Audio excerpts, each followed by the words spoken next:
నల్గొండ జిల్లాలో గడిచిన 24 గంటల్లో ఓ మోస్తరు వర్షం కురిసింది. అత్యధికంగా గుండ్లపల్లి మండలంలో 48.7 మిల్లీమీటర్ల వర్షం కురియగా, అత్యల్పంగా నల్గొండ, కనగల్ మండలాల్లో 1.4 మిల్లీమీటర్ల చొప్పున వర్షం కురిసింది.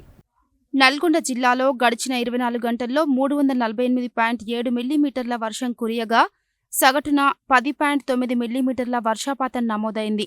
కేతపల్లి మండలంలో 43.6 మిల్లీమీటర్లు, దేవరకొండ మండలంలో 37.3 మిల్లీమీటర్లు, చందంపేటలో 30.4, కొండమల్లపల్లిలో 27.4, పియ్యేపల్లిలో 24.8, నేరడుగొమ్ములో 23.5, నకరికల్లో 20.4, కట్టంగూర్లో 14, దామరచెర్లలో 9.9, మిర్యాలగూడలో 7.1, నాంపల్లిలో 7, నార్కట్పల్లిలో 6.8, పెద్ద ఊరలో 6.2, అనుములలో 5.9, అడవిదేవులపల్లెలో 5.2, మరిగుడలో 4.7, నిడమనూరులో 4, త్రిపురారంలో 3.8, గట్టుప్పల్లో 3.5, తిరుమలగిరి సాగర్లో 2.8, చింతపల్లిలో 2.5, తిప్పర్తిలో 2.3, చిట్యాలలో 2.1, గుర్రంపూడ్లో 2 మిల్లీమీటర్ల చొప్పున వర్షం కురిసింది.